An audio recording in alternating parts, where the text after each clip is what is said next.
प्रणाम नमस्कार अमानंद। तो आज हम रउआ सबके पिछला 5 साल में भइल विकास देखावल चाहतनी। तो ये जो रउआ सब वीडियो देख रहल बानी जा, ये हमनी के करघर ब्लॉक के वीडियो ह।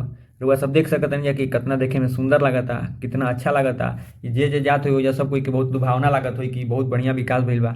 और ये उ जगह के वीडियो है जहाँ पे कि हमनी के ब्लॉक के प्रखंड विकास पदाधिकारी यानी बीडीओ बैठेलन और उ कैंपस के एगो बिल्डिंग में ये हम वीडियो बनैले रहनी है। और अब तो चुनाव भी नजदीक आ गई बा, फिर भी एकरा पे कोई ध्यान नहीं देत। खाली नेता लोग बड़ा बड़ा विकास के बात करत रहन जा।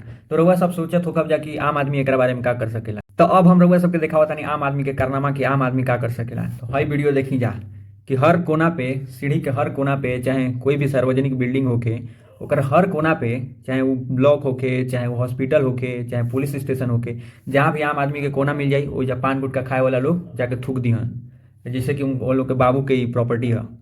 ये तो आम आदमी कर सकेला। और आमे आदमी ऐसा बात आवाज़ कोई पे उठाई का कर सकेला आम आदमी जब खुद थूकत चलता पान गुटका। तो एकरा पे अपन लोग रउआ सब विचार रखब जा और जे ऐसा करता उ ध्यान दी कि पब्लिक प्रॉपर्टी पे थूकल या ओकरा के नुकसान करल उ खुद हमनी के आपन नुकसान बा। धन्यवाद।